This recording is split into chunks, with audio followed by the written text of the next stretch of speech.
Assalamualaikum warahmatullahi wabarakatuh.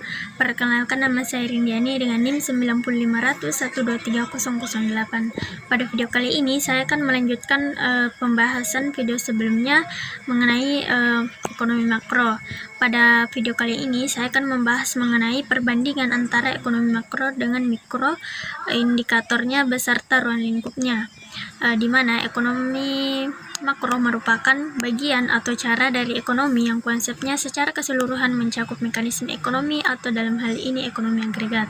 Adapun perbandingan antara ekonomi mikro dan makro, yaitu yang pertama, bagi ekonomi mikro uang itu tidak penting, tetapi lebih mementingkan harga karena harga mempengaruhi suatu kurva permintaan dan penawaran serta memperhatikan utility atau nilai guna suatu barang atau jasa.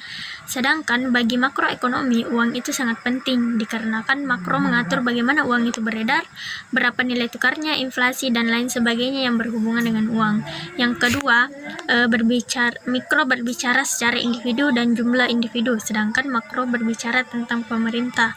Perbandingan yang ketiga yaitu mikro mempelajari perilaku masing-masing industri dan unit, yaitu rumah tangga dan perusahaan, sedangkan makro memperhatikan faktor-faktor yang mempengaruhi produksi dari industri maupun unit tertentu.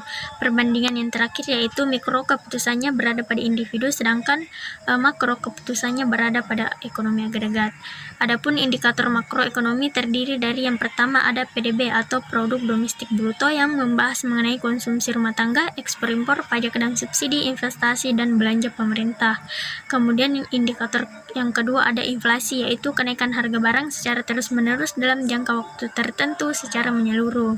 Indikator selanjutnya yaitu ada pengangguran, kemudian pendapatan nasional, selanjutnya ketimpangan pendapatan atau general ratio.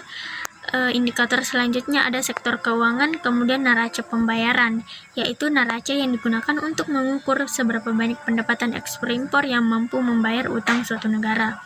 Indikator selanjutnya ada kurs valuta asing atau nilai tukar rupiah. Kemudian kemiskinan, dan indikator terakhir ada perkembangan daerah. Selain itu, adapun ruang lingkup ekonomi makro Islam, yaitu di mana ekonomi Islam merupakan ilmu yang mempelajari segala perilaku manusia dalam memenuhi kebutuhan hidupnya dengan tujuan memperoleh falah atau kedamaian dan kesejahteraan dunia dan akhirat. Adapun prinsip ekonomi Islam terdiri dari 13 prinsip, yaitu yang pertama ada kerja, kemudian kompensasi, efisiensi, profesional, kecukupan, pemerataan kesempatan, kebebasan, kerjasama, persaingan, keseimbangan, solidaritas, information symmetry, serta prinsip yang terakhir ada prinsip hidup hemat atau tidak bermewah-mewahan, dalam hal ini hidup sederhana.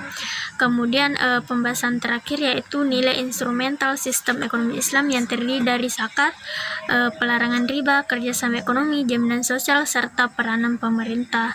Mungkin itu saja yang dapat saya bahas pada video kali ini. Sekian dan terima kasih. Wassalamualaikum warahmatullahi wabarakatuh.